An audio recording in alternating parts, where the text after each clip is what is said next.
World War II was a global conflict. Did you know that the Germans sent an intervention force to conduct operations in Iraq? Exactly. In this video, we're gonna take a look at one of the overlooked chapters of the Second World War. Keep watching. You know what it is with these niche topics? They don't gain a lot of views, but people who like it, well, they love it.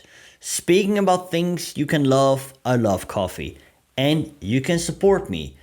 buymeacoffee.com. Oh, and don't forget to subscribe. The British Mandate of Iraq ended in 1932. See, during the First World War, the British conquered what is now Iraq, because these were different provinces of the Ottoman Empire.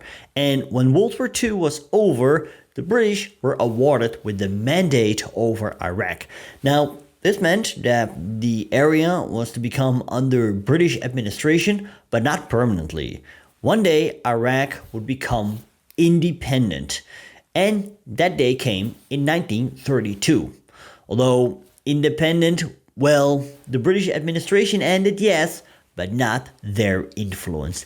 And this fueled anti-British resentment amongst the Iraqis. The Iraqi king Faisal I faced a major problem: uniting the population and the satisfactory accommodation for all sections of society. The state apparatus the British set up did not forge the different elements of society in one nation, as tribal feuds and ethnic confrontations remained. Faisal I passed away in 1933, and he was succeeded by his son Ghazi. In 1936, the Iraqi army staged a coup d'etat. Now, the king could remain on his throne as he actually supported the coup, but this brought him in conflict with the British. Now, in 1939, he was killed in a car crash. Some believe this was a staged accident by the British. His son, Ghazi's son, he was too young to rule, and therefore a regent was installed to rule on his behalf. Now, this regent was pro-British. The Iraqi prime minister was anti-British. The hatred against the British ran deep in Iraqi society. By 1940, France had fallen to Germany and Italy had entered the war. There were fears that Turkey wanted parts of northern Iraq, and therefore the Iraqi government contacted the Axis powers. Now, the Italians, they had a diplomatic mission in the country, yet Iraqi military leaders, they favored Germany, because by this point Germany was at, well, the peak of its power, so to say, and they believed Germany would win the war. They admired Germany's military, and Iraq's military leaders, they wanted to build up their own army as well for a possible confrontation with the British. Iraqi Prime Minister Rashid was a nationalist as well as a pragmatist. Now, the British ambassador believed he had evil intentions and they wanted him to be removed. By the end of November, Rashid turned to the Italians to transmit propaganda broadcasts denouncing Britain's attempt to remove him. He asked the Italians for arms, but they refused. Rashid found common cause with Grand Mufti of Jerusalem, Amin al-Husseini, who shared his anti-British stance. Then, on the 1st of April 1941, another coup d'etat occurred in Iraq. This time, the four colonels that were known as the Golden Square were supported by Rashid and the pro-British regent was ousted. The coup had no legal backing. Italy and Japan, they congratulated the new Iraqi government, but countries like Britain, the US, as well as Turkey, they did not recognize the new government of Iraq. In the meanwhile, Rashid tried to negotiate with the British for recognition. In fact, Iraq was playing both sides, but veering more towards the side of the Axis. Now, Germany and Italy prepared to send arms and munitions to Iraq, but they first needed to figure out the logistics. So they urged Iraq to wait with hostilities against the British, who had by now, April 1941, landed at Basra. The Iraqi government felt emboldened and they urged the British to leave. Rashid rejected the British demand to land additional troops at Basra, but the troops disembarked anyway. Rashid Ali did not want to clash with the British because he knew that the Iraqi army would stand no chance without proper Axis backing. He therefore made a counteroffer saying that the British could transit through his country, but therefore the British had to recognize his government.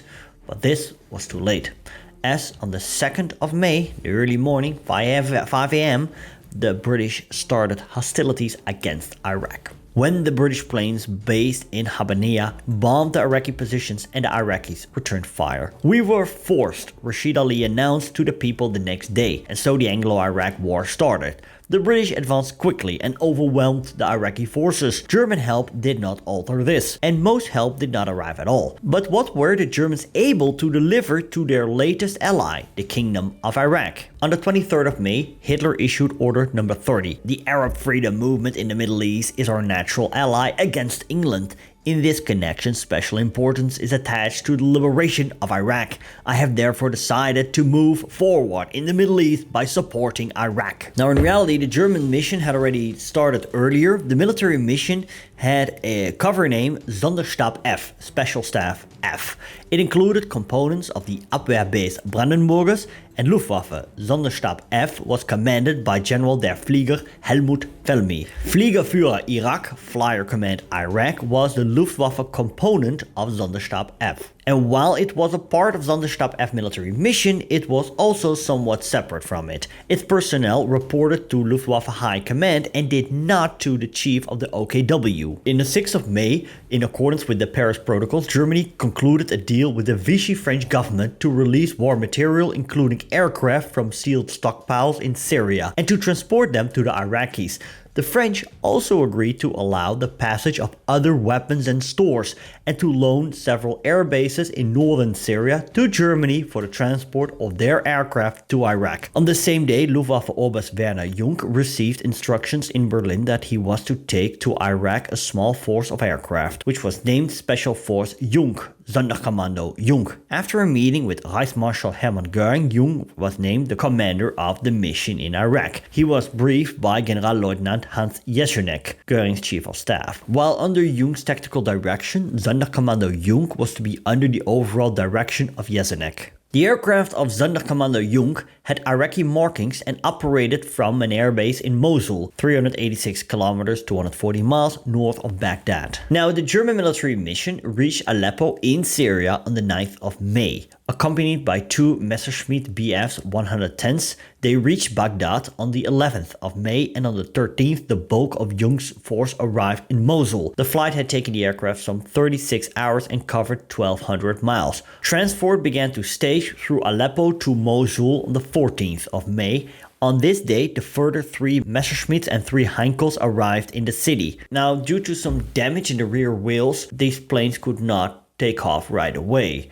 And the British, they made use of this because they illegally entered Vichy French airspace over Syria and strafed the planes on the ground. On the 15th of May, Jung arrived in Mosul with several more aircraft. He had assembled a force that comprised 12 Messerschmitts, 5 Heinkels, a communications flight with light aircraft, a section of anti-aircraft guns, and 3 Junkers Ju-52s. Now, by now, the British forces had already started their invasion of Iraq. And when British positions were bombed by German planes, the British realized that the Germans were also present in the region. Jung visited Baghdad and he met with Iraqi High Command. The group agreed on a number of priorities for Fliegerführer Iraq. Their first objective was to prevent British forces to reach their airbase, the RAF airbase in Habaniya, because the British still had an airbase there. The second was for the Iraqi ground forces to take Habaniya with air support provided by the Germans. On the same day, Jung arranged a German raid against the RAF base. 6 Messerschmitts and 3 Heinkels attacked the base and caught the British by surprise. Several members of the ground personnel were killed, and also one German airplane was taken down. On the 17th of May, 3 Messerschmitts attacked the extended column of British aircraft in an open desert. On the same day, the British Royal Air Force, the RAF, attacked the Germans in Mosul with 2 cannon-firing long-range Hawker Hurricanes, which had arrived unannounced from Egypt, and 6 Bristol Blenheim bombers. The British lost 1 Hurricane and 2 German aircraft were lost as well, and 4 damaged. In addition, 2 Gladiator biplane fighters from Habbaniyah encountered 2 Messerschmitts, attempted to take off near Baghdad. Both German aircraft were destroyed. By the 18th of May, Jung's force had been worn down to 8 Messerschmitts, 4 Heinkels and 2 Junkers. The Germans had already lost 30% of their force, and there were no replacements available, no spares, poor fuels, and constant relentless British attacks. By the end of that month, Jung had lost 14 Messerschmitts and 5 Heinkels. On the 27th of May, 12 Italian Fiat CR-42 biplane fighters of the Royal Italian Air Force arrived in Mosul to operate under German command. 2 days later, Italian aircraft were reported to be seen flying over Baghdad. Winston Churchill, he claimed that the Italian Air Force did not accomplish anything in Iraq.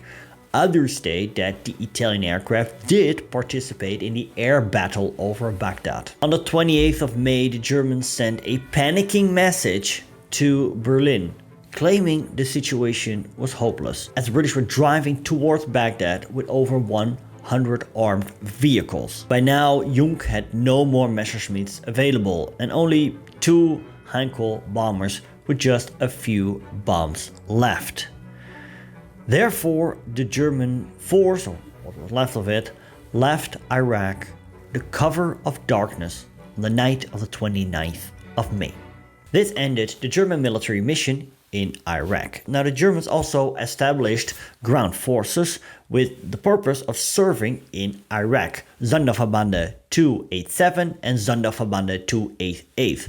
But these forces never reached Iraq and were thus deployed elsewhere. 288 was sent to North Africa to join the Africa Corps. 287 remained in Greece to build up a force of Arab personnel from the Middle Eastern region. Most of them were Arab Palestinians that came along with Grand Mufti Amin al-Husseini. Furthermore, pro-German Iraqi insurgents who had managed to get away from Iraq also joined the SV-287 because of their anti-British sentiments. Some were nationalists who saw the British as the greater threat to their country. Others, just wanted a job. And it is interesting because the Germans had racial policies also towards the Arabs they deemed inferior. Yet, by now, the Germans needed all the manpower they could get, as pragmatism had gained the upper hand. Now, the Free Arab Legion was a pro-German Arab force that was deployed during the Second World War. I covered that in this video. I want to thank you for watching, and I'll see you later.